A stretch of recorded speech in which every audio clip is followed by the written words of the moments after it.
Leiamos juntos Atos dos Apóstolos, capítulo 23, do versículo 1 até o versículo 11. Atos 23, de 1 a 11. Fitando Paulo os olhos no sinédrio, disse: Varões, irmãos, tenho andado diante de Deus com toda boa consciência até ao dia de hoje. Mas o sumo sacerdote Ananias mandou aos que estavam perto dele que lhe batessem na boca. Então lhe disse Paulo: Deus há de ferir-te, parede branqueada. Tu estás aí sentado para julgar-me segundo a lei, e contra a lei mandas agredir-me? Os que estavam ao seu lado disseram: Estás injuriando o sumo sacerdote de Deus? Respondeu Paulo: Não sabia, irmãos, que ele é sumo sacerdote, porque está escrito: Não falarás mal de uma autoridade do teu povo. Sabendo Paulo que uma parte do sinédrio se compunha de saduceus e outra de fariseus, exclamou: Varões, irmãos, eu sou fariseu, filho de fariseus. No tocante à esperança e à ressurreição dos mortos, sou julgado. Ditas estas palavras, levantou-se grande dissensão entre fariseus e saduceus, e a multidão se dividiu. Pois os saduceus declaram não haver ressurreição, nem anjo, nem espírito, ao passo que os fariseus admitem todas essas coisas. Houve, pois, grande vozearia, e levantando-se alguns escribas da parte dos fariseus, contendiam, dizendo: Não achamos neste homem mal algum. E será que algum espírito ou anjo lhe tenha falado?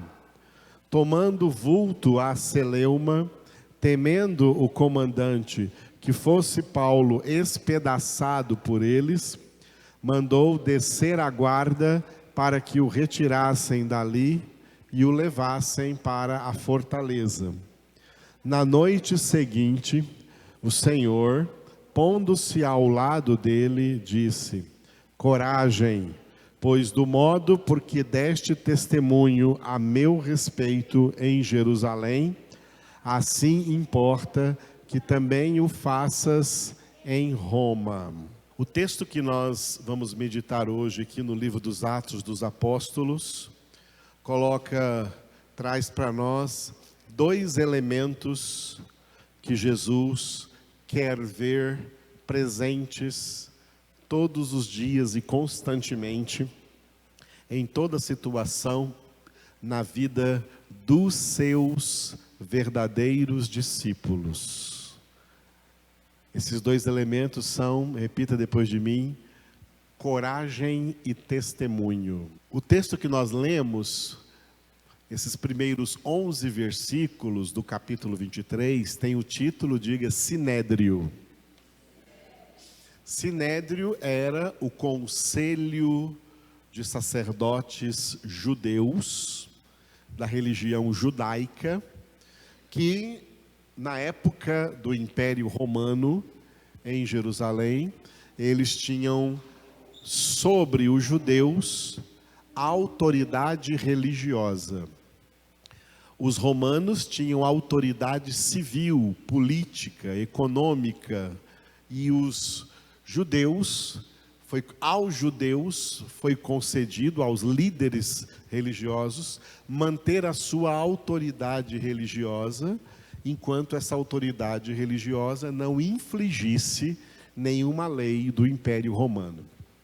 E dentro dessa autoridade religiosa, os sacerdotes judeus tinham um conselho, uma junta de sacerdotes, chamada Sinédrio, que ocupavam um tribunal religioso, um tribunal judaico, e ali julgavam os judeus pelos erros ou pecados cometidos por eles, de acordo com a Torá, de acordo com a lei de Moisés no Antigo Testamento, tá? Então, se eles, por exemplo, soubessem que um judeu estava praticando o homossexualismo, esse judeu era trazido diante do sinédrio, era julgado e condenado, como está no Antigo Testamento, à morte por apedrejamento. A mesma coisa se alguém fosse acusado de adultério. Engraçado, né? Tem gente que hoje fica preocupado com o homossexualismo, mas não se preocupa com adultério. E para Deus é pecado do mesmo jeito, e no Antigo Testamento tinha a mesma pena de morte. Também os adúlteros eram julgados perante o sinédrio e levados para serem apedrejados, morrerem por apedrejamento. O sinédrio, então, mantinha essa autoridade até o tempo em que Israel esteve debaixo da jurisdição política do Império Romano.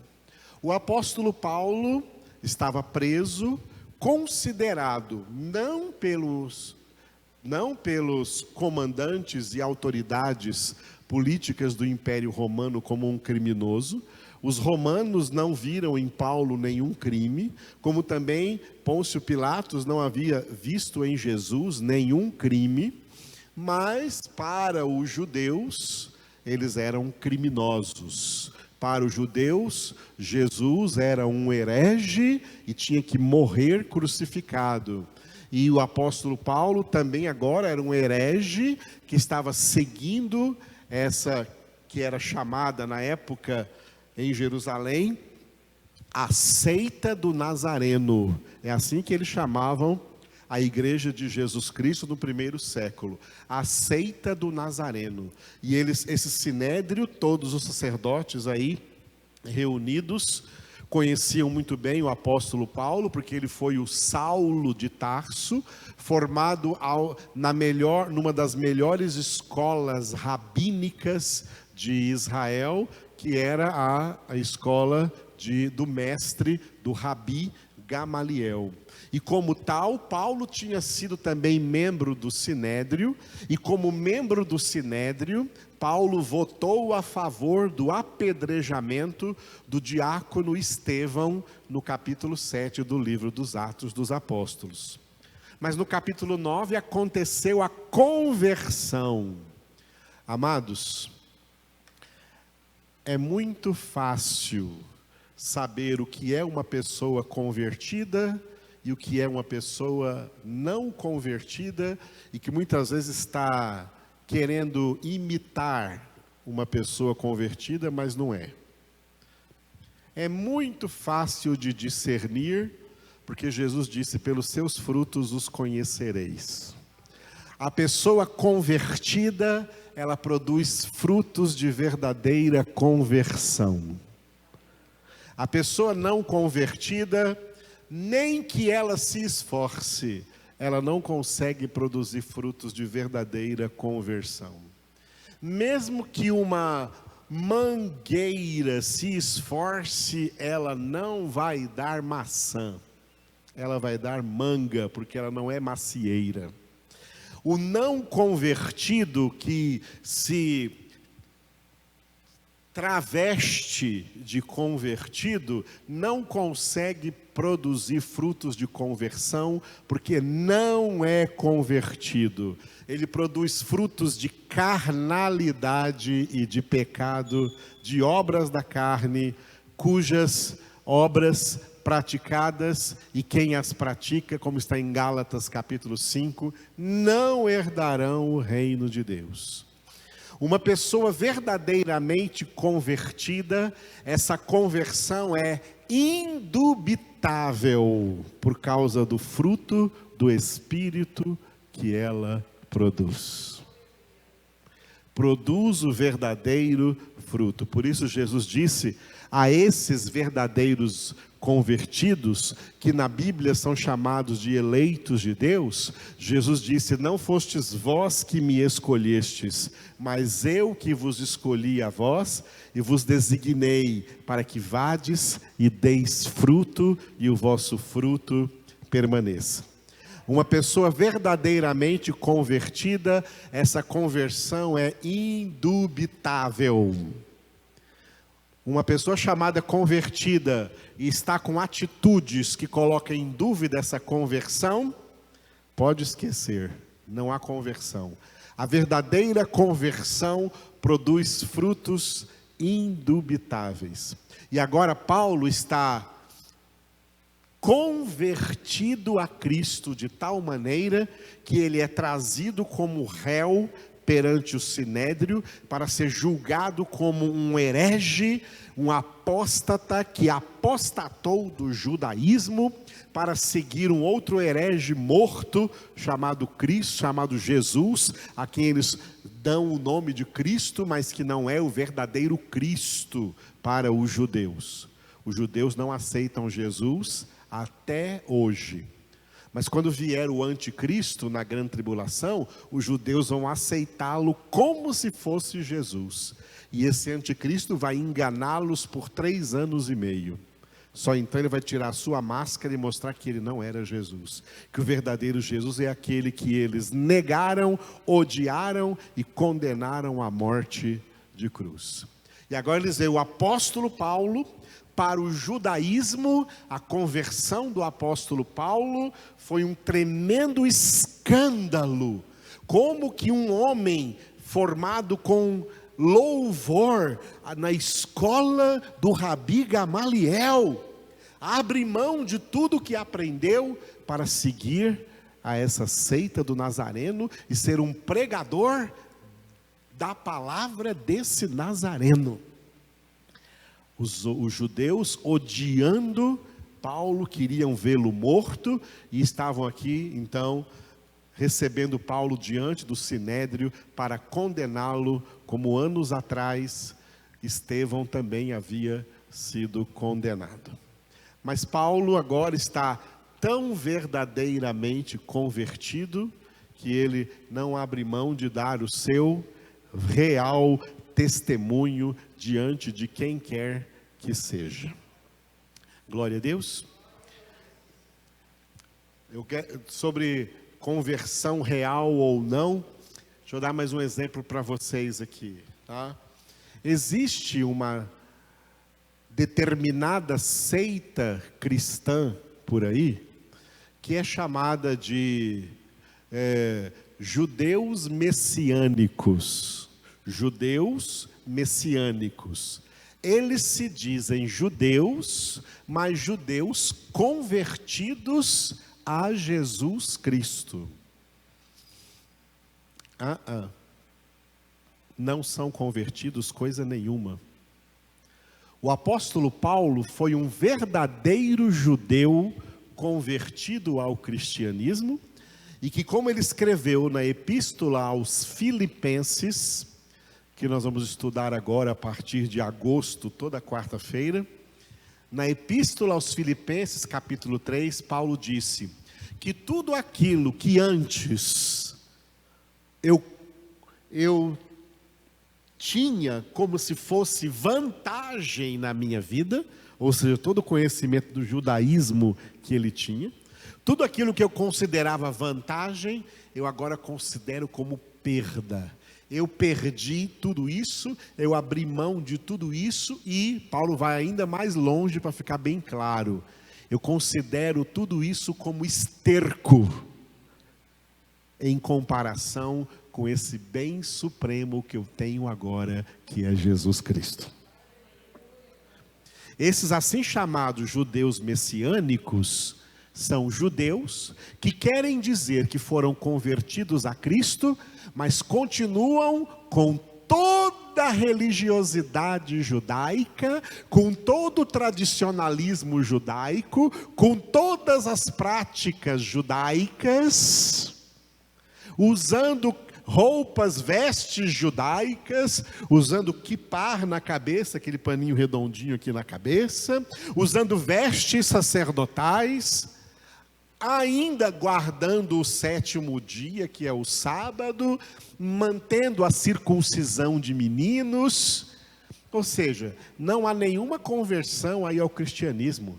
Eles não abriram mão do judaísmo. Não é verdadeiro convertido, é uma conversão duvidosa. A conversão de Paulo não deixou dúvida, porque ele deixou de ser o que era para ser de Cristo Jesus.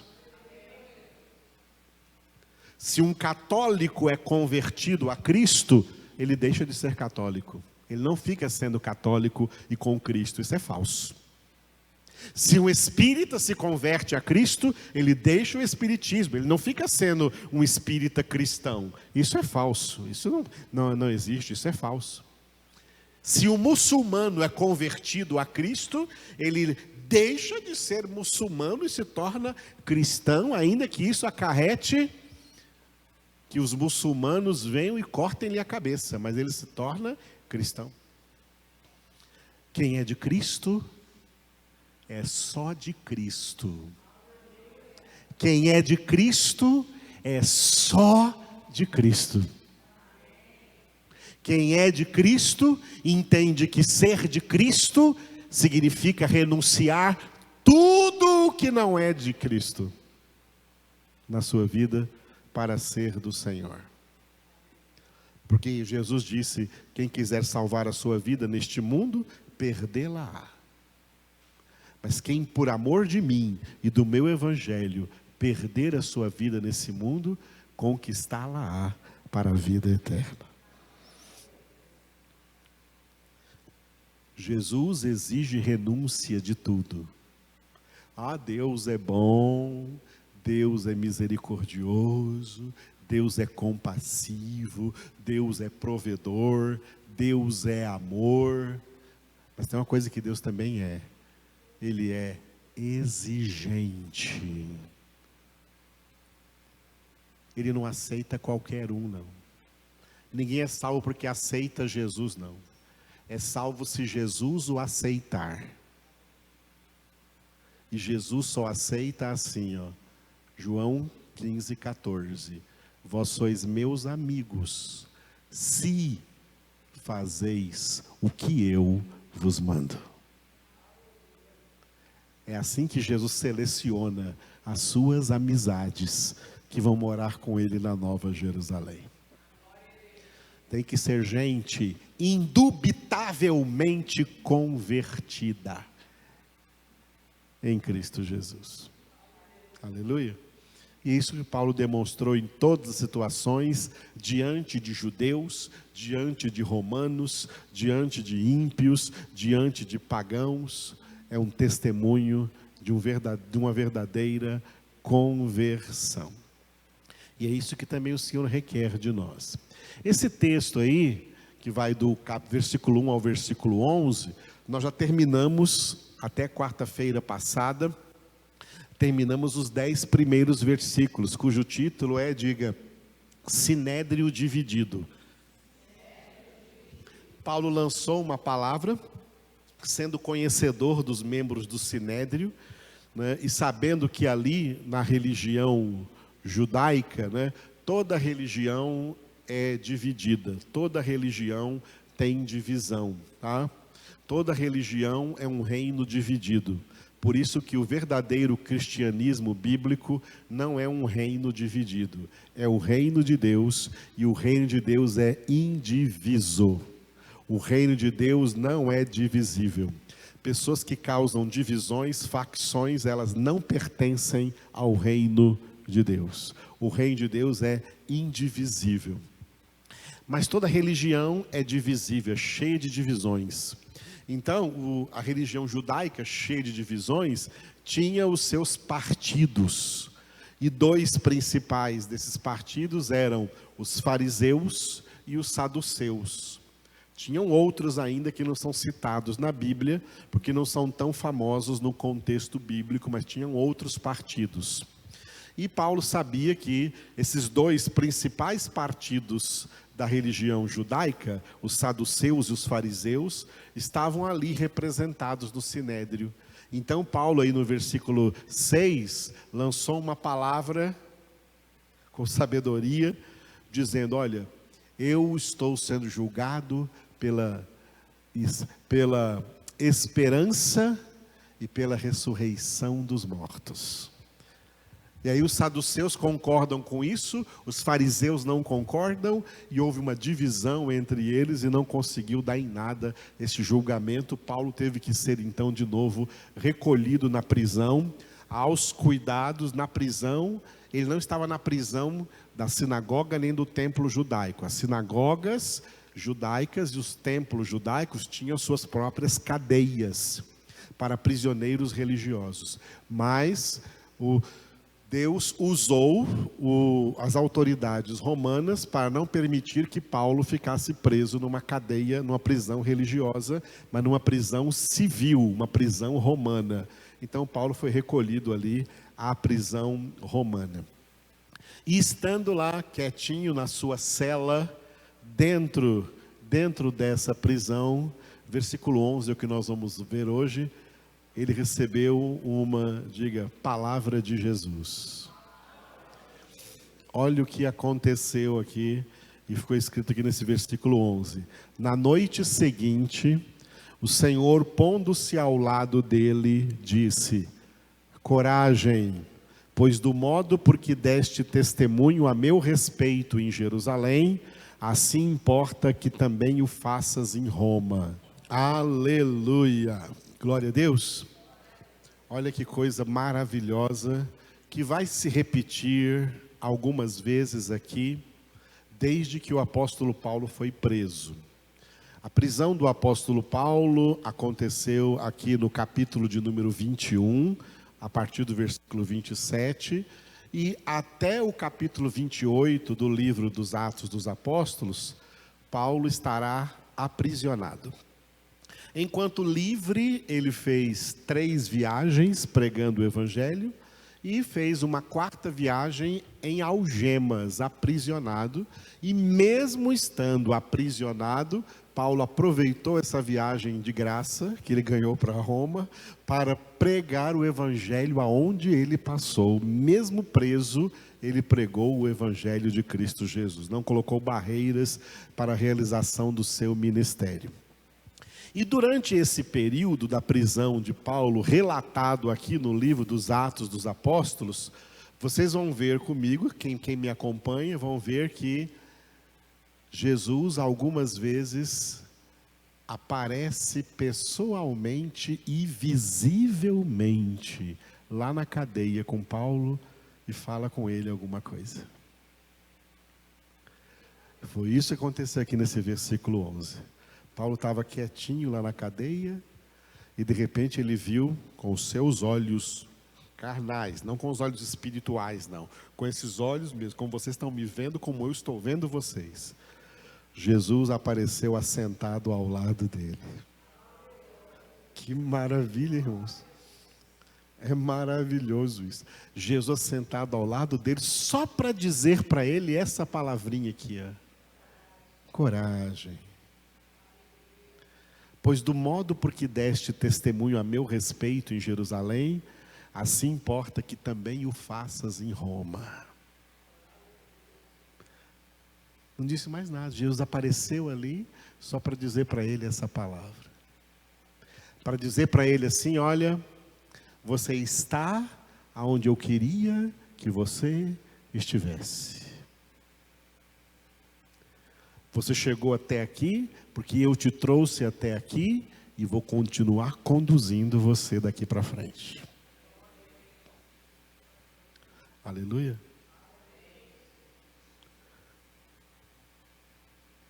E é isso que ele fala para nós também.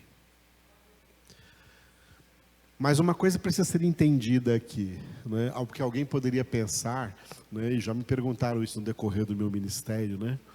Olha, por que não acontece uma coisa como essa hoje, de Jesus aparecer assim para mim ou para alguém dessa forma? Porque, eu vou explicar. A palavra de Deus nos ensina isso. Enquanto a Bíblia Sagrada estava sendo escrita, acontecia uma coisa que se chama, repita depois de mim aí, teofania. Essa palavra teofania é a junção de duas palavras, uma palavra grega que é theo, que é Deus, e fania, que é uma palavra hebraica que é face ou rosto. Teofania, portanto, é o rosto de Deus. O rosto de Deus. O rosto de Deus é Jesus. Jesus é a face de Deus. Jesus é a face do Pai. Em João 14, Jesus disse para Filipe: Filipe, quanto tempo estou convosco e não me conhecestes ainda? Quem vê a mim, vê o Pai. Eu e o Pai somos um. Quem vê a mim, vê o Pai. Na carta aos Hebreus está escrito que Jesus é aquele a quem o Pai fez como o reflexo da sua majestade, o reflexo da sua glória. Quando fala na carta aos Hebreus capítulo 1, que outrora Deus falou muitas vezes, de muitas maneiras, aos pais pelos profetas, nesses últimos dias nos falou pelo Filho, a quem constituiu herdeiro de todas as coisas, por quem fez o Evangelho, fez o universo. Ele é o reflexo, o brilho, a glória da sua majestade. Jesus é a face de Deus. Teofania são manifestações visíveis do Deus invisível. Deus é invisível. Deus é invisível. Toda a criação é visível, mas o Criador é invisível. E esse Deus invisível, que tinha como plano, como propósito, revelar a sua palavra, para que essa palavra fosse revelada, Deus viu a necessidade de pontuar a revelação da palavra com manifestações visíveis da sua presença. Como a que Moisés viu na sarça ardente. E depois todo o povo viu não só uma planta, mas o monte Horebe, o monte Sinai inteiro fumegando, porque Deus desceu ali em forma visível, a teofania do Sinai, para revelar ali a palavra de Deus lá do Antigo Testamento. Quantas vezes Deus se manifestou visivelmente aos profetas, tá? Para quê?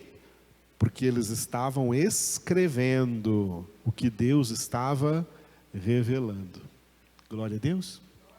O que estava acontecendo com o apóstolo Paulo aqui, tá? O que estava acontecendo com o apóstolo Paulo, ainda estava em progresso a palavra de Deus. O Novo Testamento ainda não tinha acabado. Pouca coisa do Novo Testamento ainda estava escrita aqui. Então, para que o Novo Testamento continuasse sendo escrito, Jesus se manifestou visivelmente ao apóstolo Paulo, porque o apóstolo Paulo, dos 27 títulos do Novo Testamento, entre livros e epístolas, Paulo é responsável por 13 epístolas. Muita coisa Paulo ainda tinha que escrever. Quando ele estava preso aqui, ainda não tinha escrito nada. Começou a escrever depois. Depois que ele chegou em Roma e ficou preso em Roma, foi em Roma que ele começou a escrever todas essas cartas. Então essas manifestações visíveis era para que fosse escrito. E as últimas manifestações visíveis de Deus foi para o apóstolo João, quando o apóstolo Paulo, o apóstolo Pedro e todos os demais apóstolos já haviam morrido, e o único apóstolo vivo, perto do ano 100 do século I, era o apóstolo João. Jesus se revelou a ele visivelmente e deu toda aquela experiência para ele escrever o último livro da Bíblia, o último livro do Novo Testamento, o Apocalipse. Aleluia. Uma vez que a Bíblia está completa, não tem mais razão escriturística, proposital, para Deus, para Jesus, se manifestar visivelmente para ninguém. O que Deus quer agora de nós é que leiamos e meditemos dia e noite na sua palavra. Tá? Não é que fiquemos querendo, Senhor, aparece para mim igual o Senhor apareceu para o apóstolo Paulo. Jesus vai falar assim, não vou aparecer coisa nenhuma, vai ler a Bíblia. A Bíblia está aí. Eu apareci para revelar a palavra. Agora você tem a palavra, leia a palavra, medite na palavra, ore na palavra, e deixe o Espírito Santo pegar essa palavra, que é a espada dele, e enfiar na sua cabeça. E renovar a sua mente e santificar a sua vida. Glória a Deus. O que nós temos agora vivo é o ministério da palavra de Deus, renovando a nossa vida. Porque a palavra já foi revelada. Aqui na terra, nessa presente história da humanidade, Deus não vai revelar mais coisa alguma. O que Ele tinha propósito de revelar, Ele revelou. Ele tem muitas coisas ainda para nos revelar, mas só vai revelar quando nós estivermos com Ele na glória eterna. Aqui na terra, Ele quis revelar o que está na Bíblia, porque o que está aqui na Bíblia Sagrada foi necessário e suficiente para a nossa salvação. O que Deus revelou na palavra é necessário para a nossa salvação e suficiente para a nossa salvação, para que nós não vivamos somente de pão, mas de toda a palavra que já procedeu da boca de Deus e está aqui para meditarmos nela de dia e de noite. É por isso que uma pessoa indubitavelmente convertida é uma pessoa que tem o seu prazer na palavra de Deus e nela medita de dia e de noite. Aleluia, e o Espírito Santo vai imprimindo essa palavra na sua mente. Agora, dentro dessa teofania, que às vezes também pode ser chamada de cristofania, a face de Cristo, Paulo viu ali a face de Cristo com ele. Paulo, que não conviveu na época de Cristo com ele, como os demais apóstolos, a conversão dele veio depois. E na sua conversão em Atos 9, ele viu Jesus, mas ele só viu a luz de Cristo, brilhando mais que a luz do sol, que deixou ele cego. Ele ficou 3 dias cego, e ouviu a voz do Senhor Jesus falar com ele: Saulo, Saulo, por que me persegues? Então ele, convertido a Cristo Jesus, agora em prisão, Jesus aparece para ele naquela cela onde ele estava e fala com ele 2 coisas muito importantes. Uma delas com uma só palavra. Diga: coragem. Agora diga essa palavra em grego. Alguém sabe? Essa palavra em grego é, ou se repita, parresia. Entendeu? Parresia. De novo, junta tudo, diga: parresia. Parresia, no grego, é a palavra que está escrita aqui, traduzida para o português é coragem, ou intrepidez, ou desassombro. Tá? Coragem, intrepidez, desassombro. Ou seja, não tenha medo de nada, não tenha medo de ninguém. acerca de tudo que existe no mundo e de todos os que vivem no mundo, a palavra de Deus fala para nós assim, 365 vezes: não temais, não temais, não temais, não temais, não temais. O rei Davi declarou no Salmo 27, o Senhor é a minha luz e a minha salvação, a quem temerei? O Senhor é o protetor da minha vida, diante de quem eu tremerei? Ainda que um exército se acampe contra mim, não temerá o meu coração. Ainda que se trave contra mim uma guerra, ainda assim terei confiança. E quer ver a minha lista longa de oração? Uma coisa peço ao Senhor, que eu possa habitar na casa do Senhor por toda a eternidade. Ou seja, Senhor, eu só quero ir para o céu, e aqui na terra eu não tenho medo de nada e de ninguém. Deus não quer seus filhos tremendo de medo de nada e de ninguém. O que é diferente do temor do Senhor. Não temais é não temer nada e ninguém, mas temer o Senhor. O temor do Senhor é o princípio da sabedoria. O temor do Senhor é mantido. Por isso Jesus disse assim nos evangelhos: não temais aqueles que podem matar o teu corpo. Temais aquele que pode lançar o teu corpo e a tua alma no lago de fogo de enxofre. A esse deveis temer. Tema o Senhor. Tenha temor de Deus na sua vida. Temor reverencial. Temor reverencial que leva a não questionar a palavra de Deus, mas obedecê-la. Está tendo muito crentinho empoderado por aí, que se acha no poder de criticar e questionar a Bíblia. Não, senhor.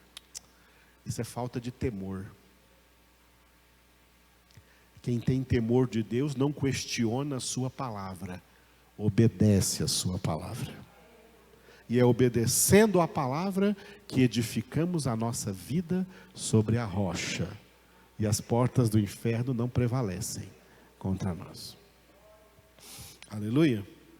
Então, coragem. Essa palavra parecia, coragem, desassombro, intrepidez, também é outra palavra, destemor, foi uma palavra anunciada pelo próprio Deus.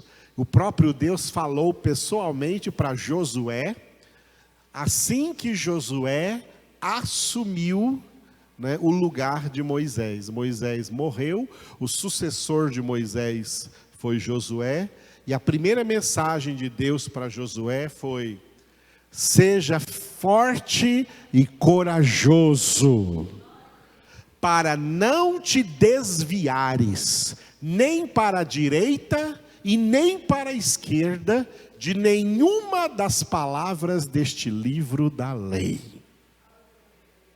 Não te desviares da palavra, nem para a direita nem para a esquerda, mas permanecer na palavra. Permanecer na palavra. Permanecer em Cristo. Cristo não é nem de direita e nem de esquerda. Cristo é de Deus. E quem anda nesse caminho tem que ser forte e corajoso para não se desviar, nem para a direita e nem para a esquerda, mas para percorrer esse caminho, olhando firmemente para Jesus, autor e consumador da nossa fé. Aleluia, irmãos. Coragem. O contrário de coragem, parresia. O contrário de parresia em grego é a palavra grega, diga, deilos. Deilos, deilos. Diga de novo, deilos. Deilos é covardia, ou timidez. O reino de Deus não é dos covardes, o reino de Deus não é dos tímidos. O reino de Deus não é de pessoas que se envergonham do Evangelho, se envergonham da palavra de Deus, têm timidez e não conseguem dar testemunho de Jesus, porque esconde a sua fé só para si mesmo, não conta para ninguém. No que crê, não dá às pessoas a razão da esperança que há em você, porque se envergonha, é tímido. Olha a conversão indubitável do apóstolo Paulo. Romanos 1,16, ele escreveu: não me envergonho do Evangelho, porque ele é o poder de Deus para a salvação de todo aquele que crê. Não me envergonho do Evangelho. Jesus disse assim: ai de quem se envergonhar de mim e das minhas palavras diante dessa geração adúltera. Digo que em verdade eu também me envergonharei dele diante dos anjos de Deus e do Pai. Sabe o que significa Jesus se envergonhar dessa pessoa? Que essa pessoa não entra no céu. Quando ela tiver para entrar, Jesus vai falar assim: não, Pai, esse não, deixa você entrar não. Pai, eu tenho vergonha dessa pessoa, porque lá na terra ela teve vergonha de mim. Ela não viveu o meu evangelho, ela não pregou o meu evangelho, ela não deu testemunho de mim, ela viveu se escondendo. É um covarde. E na lista do Apocalipse, os primeiros que ficam fora da Nova Jerusalém são os covardes, os deilos, os covardes. Por isso Jesus traz essa mensagem para Paulo e para cada um de nós. Parresia, coragem, destemor, desassombro, intrepidez. Sejam corajosos, sejam intrépidos, sejam fortes. Deus não quer gente fraca, Deus não quer filhos fracos. A palavra de Deus diz que éramos fracos quando não éramos convertidos, mas agora vós sois fortes, porque a palavra de Deus permanece em vós e tendes vencido o maligno. Vós sois fortes porque Lucas 10,19, Jesus disse: eu vos dei autoridade para pisar de serpentes, escorpiões e todo o poder do inimigo, e nada absolutamente vos causará dano. Deus não enviou o seu filho para formar um exército de fracos, mas um exército de gente forte, de gente intrépida, de gente destemida, de gente que tem convicção no Senhor, porque fé é certeza, fé é convicção, na fé não há dúvida, o convertido não deixa dúvida pairar sobre a realidade da sua conversão a Cristo Jesus, e em Cristo Jesus. Por isso, Jesus resumiu tudo isso que eu falei aqui para Paulo numa palavra: coragem. Olha que Jesus não chegou lá para Paulo, passando a mãozinha na cabecinha de Paulo: oh, coitadinho, né? Você está aqui nessa prisão, tadinho de você, que situação triste que você está passando. Coragem. Para de se lamuriar, para de murmurar, para de se fazer de vítima, para de se fazer de coitadinho, de coitadinha.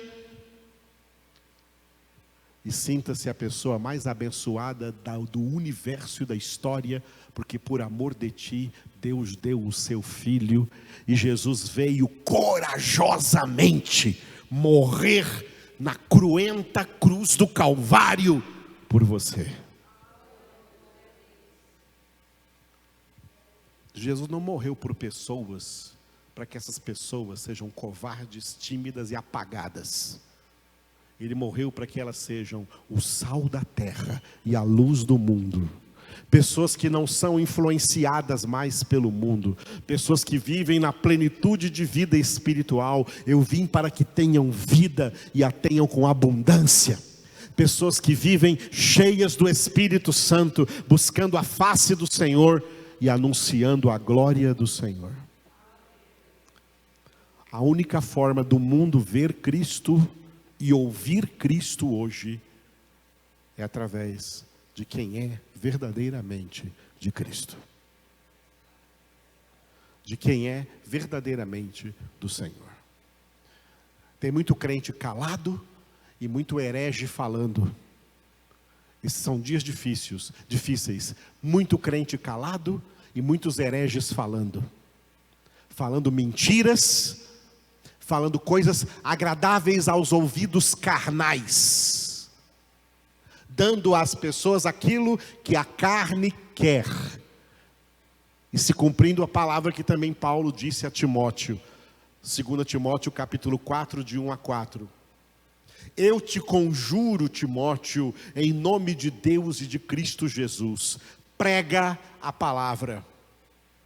Prega quando insiste em pregar a palavra, prega quando tiver oportunidade e prega quando não tiver oportunidade. Porque chegará o tempo em que os homens não suportarão a sã doutrina. Eles vão cercar-se de mestres que falem segundo as suas cobiças, como que sentindo comichões nos ouvidos, rejeitarão a verdade e darão ouvido às fábulas. Tu, porém, cumpre o teu ministério de evangelizar, de evangelista, prega o evangelho. Isso é coragem. Para isso precisa coragem, precisa intrepidez, desassombro, destemor. E aí Jesus disse para Paulo, coragem, pois do modo por que deste testemunho, eu sublinhei ali a palavra testemunho, a meu respeito em Jerusalém, assim importa que também o faças em Roma. Deste testemunho. Essa palavra nos reporta para Atos capítulo 1, versículo 8, onde estão registradas as últimas palavras de Jesus antes dele subir aos céus. Ele disse: recebereis poder ao descer sobre vós o Espírito Santo e sereis minhas testemunhas, tanto em Jerusalém como em toda a Judeia e Samaria e até aos confins da terra. Isso inclui Anápolis, Mato Grosso, Canadá, Brasília, onde quer que esteja, você está ali para testemunhar Jesus Cristo, para ser testemunha de Jesus Cristo. Uma vez 2 testemunhas de Jeová vieram aqui na nossa casa, bateram na porta ali, eu fui atendê-las, né? Oh, nós somos testemunhas de Jeová. Eu falei, eu também sou testemunha de Jeová. O senhor também é? Sou testemunha de Jeová Júnior. O que é Jeová Júnior? O filho de Jeová, Jesus Cristo. Você não conhece não, Jesus? Aí eu que preguei para elas. Eu preguei para elas, nós temos que ir embora agora, tá? Porque não, fica mais, deixa eu falar mais para vocês de Jeová Júnior. Não, outro dia a gente volta. Nunca mais voltaram. Elas passam por aí, batem na casa do vizinho e do outro vizinho pula a minha casa para eu não falar com elas do Jeová Júnior. Testemunhas de Cristo Jesus. Somos testemunhas de Cristo Jesus. Se testemunhas de Jeová, que é uma seita falsa, religião sem salvação, tem essa coragem de sair por aí, batendo de porta em porta, amados, os verdadeiros testemunhos de Cristo Jesus não podem estar calados por aí no mundo. Por isso Jesus disse: sereis minhas testemunhas. Ser testemunhas de Jesus. A palavra testemunho aqui, na língua grega, quando foi escrita aqui essa palavra, foi assim, você conhece, essa é fácil, diga, martiria. Martiria vem de mártir. Mártir é a palavra grega para testemunho. Jesus disse, sereis minhas testemunhas. Ele disse, sereis meus mártires. Nós temos o entendimento errado da palavra mártir, que é aquele que morre por alguma causa. É o mártir que morre por alguma causa. Não, o mártir é aquele que vive por uma causa até a morte, não importa como seja essa morte. Pode ser velhinho, com 120 anos, lá na sua casa, fechou os olhos e morreu.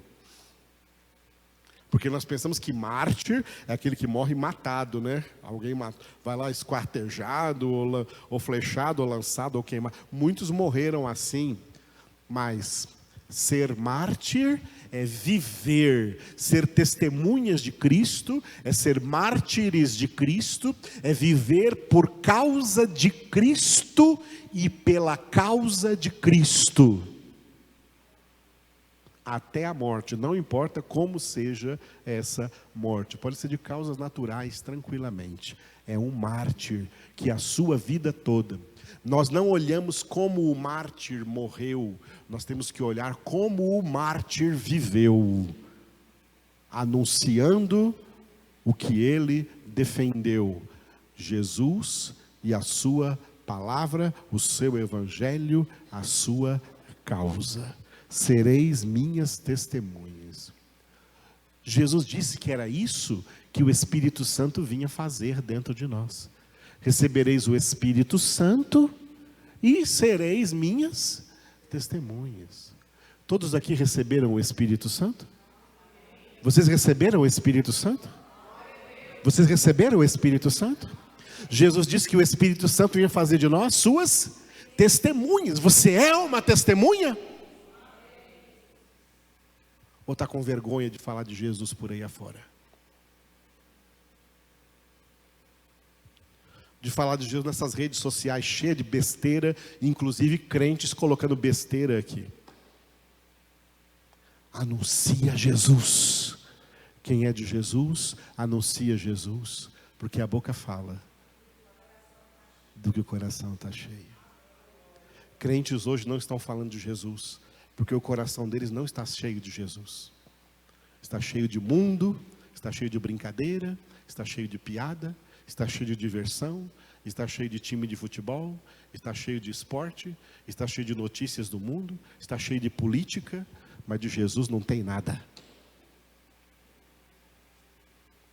E é por isso que a boca deles fala o que o coração está cheio, e não é de Jesus. Testemunhas de Jesus são pessoas que têm o coração cheio de Jesus, cheio da palavra. E isso testemunha, seja em Jerusalém, seja em Roma, seja em Anápolis, seja no Pau-Terra, seja em Goiânia, seja em aonde quer que esteja, anunciando o nome de Jesus. Porque esse é um nome que vale a pena ser anunciado nessa terra onde tantos nomes falidos são anunciados. Jesus é um nome vitorioso.